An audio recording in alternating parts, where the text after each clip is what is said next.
तो good morning friends. आज का आज हम लेके आए हैं रीजनिंग और आज के चैप्टर का नाम है ब्लड रिलेशन, खून का रिश्ता। आईते परीक्षाओं में एक ऐसा क्वेश्चन आता है जैसे कि कुछ लोगों के नाम होते हैं और उनका रिश्ता क्या होता है, क्या है, ये क्वेश्चन रहता है। जैसे हम लोग यहाँ देखेंगे, ये क्वेश्चन है, रीता राम के बेटे रूप की भांजी है। अभी हैंड राइटिंग मेरा अच्छा नहीं हुआ है बोर्ड पे, इसलिए ऐसा है। रीता राम के बेटे के रूप की भांजी है। राम के बेटे श्याम की पत्नी का पिता संजय है। राधा के पिता राम के 3 औलाद हैं। सुमन राधा की बड़ी भाभी है। संजय और रीता का क्या संबंध है?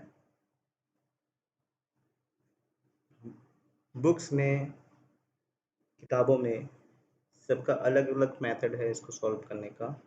मेरा अपना यह पर्सनल मेथड है जो मैं आप लोगों के साथ शेयर करूँगा, जिसको मैं यूज़ करता हूँ एग्ज़ाम जब मैं लिखता हूँ। मैंने खुद से अपनी ट्रिक बनाई है, वो ट्रिक मैं आप लोगों के साथ ये शेयर कर रहा हूँ, जिसका यूज़ करके निश्चित रूप से आप भी इस क्वेश्चन का आंसर आप खोज पाओगे और आपके भी मार्क्स इसमें, इस प्रकार का जो भी क्वेश्चन आएगा इसमें पक्के रहेंगे, क्योंकि ये बहुत ही ईजी है, प्रैक्टिस की आवश्यकता है और ईजी वे मैं आपको बता दूंगा कि किस प्रकार से इस प्रकार का जो भी क्वेश्चन रहेगा आप ईजी वे में सॉल्व कर लेंगे। तो इसमें क्या है कि ब्लड रिलेशनशिप जब होता है तो इसमें देखिए कुछ टर्म्स आते हैं, जैसे पिता, ठीक है, माता, भाई, बहन, पति और पत्नी।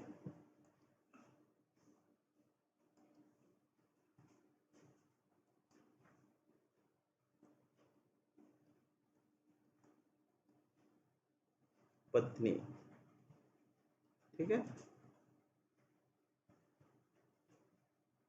मेन फैक्टर यही सब रहते हैं, उसके बाद अंकल आ जाता है, आंटी आ जाता है, फूफा आता है, भाभी का भाई, साला।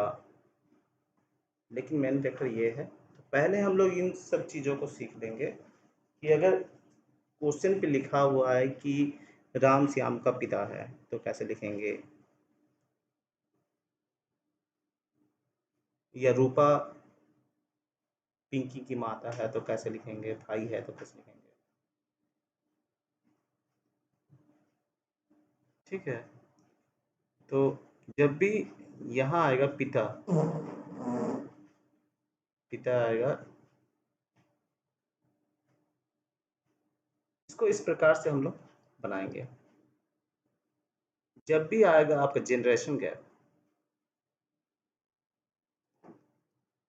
गैप रहेगा तो उसको हम लोग इस प्रकार से सिंबल देंगे। अब सीधी लाइन ऊपर की तरफ, लाइन मेरा सीधा नहीं हो रहा है। जब भी आएगा, जैसे पिता, पिता क्या है, ये किसी का पिता है, मतलब इसके आपके बीच में क्या है, जनरेशन गैप है, तो वो आपकी लाइन रहेगी सीधी, ठीक है। माता है तो उसमें भी आपका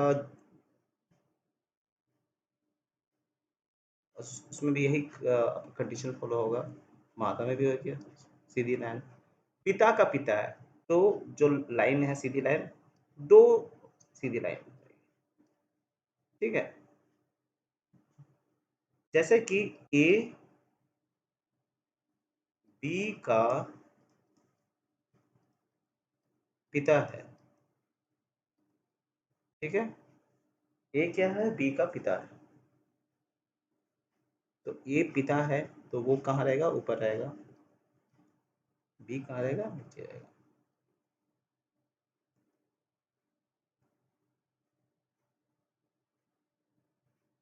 ठीक है। ए क्या है? बी का पिता है। तो इसमें देखते हैं पिता है, तो ये क्या हो गया? ये हो गया आपका जनरेशन गैप।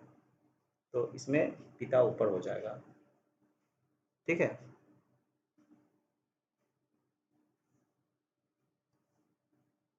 ए बी का पिता हो। ठीक है। लिखिएगा सी बी का दादाजी है। सी बी का दादाजी है। इसमें क्या हो जाए? सी बी का क्या है? दादाजी। तो इसका मतलब क्या होगा? सी क्या है? बी के पिता का पिता है। बी यहाँ रहेगा, इसके ऊपर रहेगा सी। सी नहीं आएगा क्योंकि सी क्या है? बी के जो पिता है, फादर, उसका नाम नहीं पता है, उसके फादर का फादर है सी। तो इसमें ऐसा आएगा कि सी क्या है? बी का पिता का पिता है।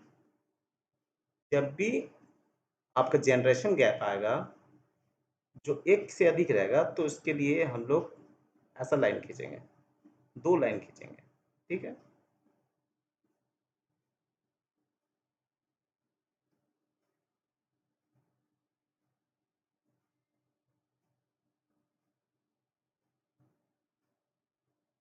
अब क्या है कि हम लोग देखेंगे कि यहाँ पर पिता तो है, यहाँ पर क्वेश्चन आता है माता है। जैसे कि डी बी की, डी जो है बी की माता है, तो माता भी ऐसी होगा। डी ऊपर रहेगी, अभी नीचे रहेगा। ठीक है।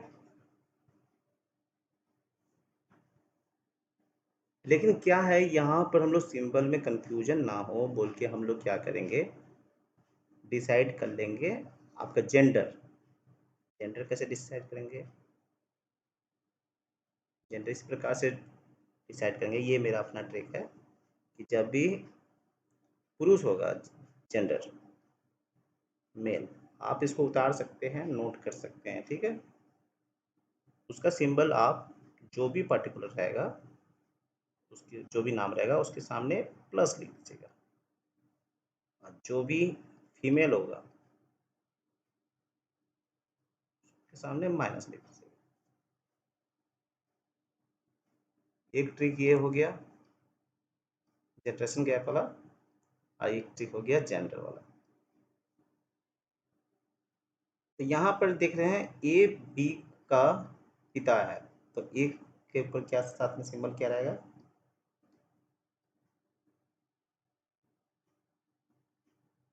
प्लस रहेगा। सी बी का दादाजी है, यहाँ देख रहे सी बी का दादाजी, सी का सामने सिंबल क्या रहेगा? प्लस। मेल है। डी बी की माता है, तो डी क्या है? बी की माता है, तो डी के सामने सिंबल क्या रहेगा? माइनस।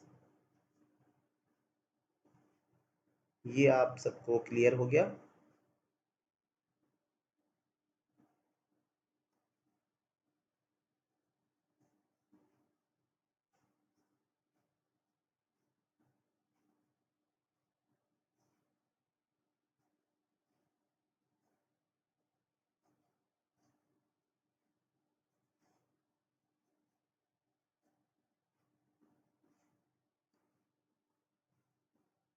जैसे कि हमने बताया यहाँ पर कि जब आपका जनरेशन गैप होगा तो लकीर जो होगी आपकी, लकीर होगी सीधी लकीर, ऊपर में जो रहेगा वो हमारे पहले के जो आपका जनरेशन के हैं वो रहेंगे। जैसे कि पिता ऊपर हुआ, उसके ऊपर क्या रहेंगे? जो उनसे उनके पिता आगे वो रहेंगे। और क्या सीखा हमने कि जेंडर हम लोग यहाँ पर सिंबल के से हम लोग जेंडर डिसाइड करेंगे कि जेंडर अगर मेल रहेगा तो उसके सामने हम लोग लिख देंगे प्लस, जो भी नाम रहेगा। और जो अगर अगर रहेगी, अगर रहती फीमेल रहती है तो उसके सामने हम लोग माइनस लिख देंगे। ये चीज़ का हम लोग ध्यान रखेंगे हमेशा। इस चीज़ का ध्यान रखेंगे तो बहुत ईजी है ये। देखते साथ आप इसको, पढ़ते साथ क्वेश्चन का आंसर आप बना सकोगे। कुछ प्रैक्टिस करनी पड़ेगी लेकिन।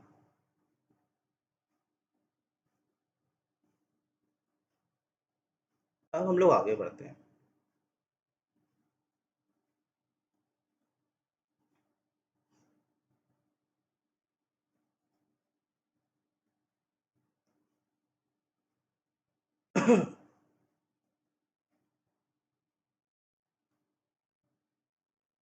यहाँ देखते हैं, पिता का हो गया, माता का हो गया, ठीक है, भाई बहन।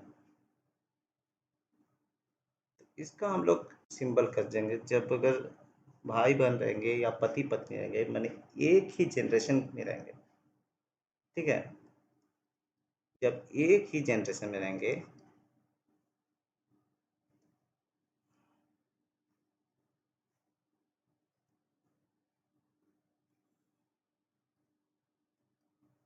जब हम लोग आप एक ही जनरेशन में रहेंगे, मतलब सेम जनरेशन में रहेंगे,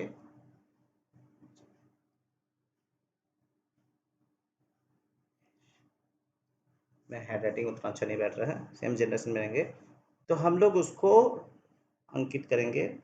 कैसे लिखेंगे? सीधी लाइन लिखेंगे, सीधी लाइन।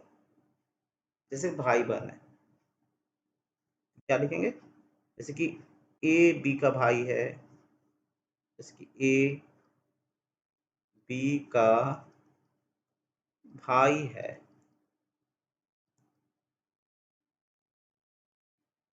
बी ए की बहन है, ठीक है। ए को यहाँ लिखेंगे और बी को यहाँ लिखेंगे। अब क्या क्या क्या लिखा है कि ए बी का भाई है, तो ए अगर बी का भाई है तो ए का सिंबल क्या होगा? क्योंकि ए क्या है? मेल है, पुरुष है, तो ए के सामने हम लोग प्लस लिखते हैं। बी ए की बहन है, तो बी क्या है? स्त्री है, फीमेल है, उसके सामने हम लोग माइनस। ये इजी हो गया।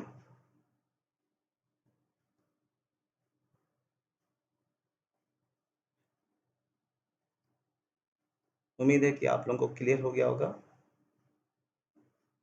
जब भी ऐसा क्वेश्चन रहेगा, अब इसमें कंफ्यूजन नहीं रह होना है कि ये यहाँ बैठेगा, बी यहाँ बैठेगा, ये यहाँ बैठेगा। आप किसी को भी कहीं बैठा सकते हैं, एज क्वेश्चन पे जैसा रहेगा उस अनुसार।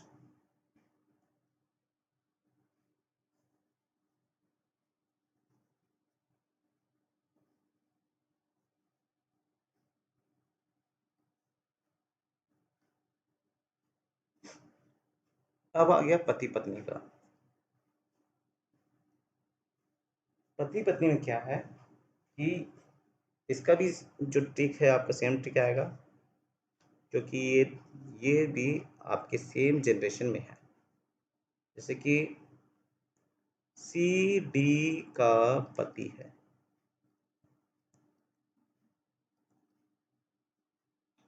ठीक है। सी क्या है? डी का पति है। तो जब मैंने बताया था अभी कुछ देर पहले कि जब भी सेम जनरेशन रहेगा तो क्या होगा? सीधी लाइन होगी। लेकिन इसमें कंफ्यूजन हो जाएंगे ना कि भाई बने कि पति पत्नी है। तो हम लोग इसका एक ट्रिक निकाले हैं कि जो पति पत्नी का केस में रहेगा इसको हम लोग ब्रैकेट में कर देंगे, घेर देंगे। इससे क्या हो गया कि ये चीज़ हम लोग को याद रखना कि अगर हम लोग घेर दिए हैं तो ये लोग पति पत्नी है, स्पाउस है। और जब ओपन है तो ये लोग पति पत्नी नहीं है।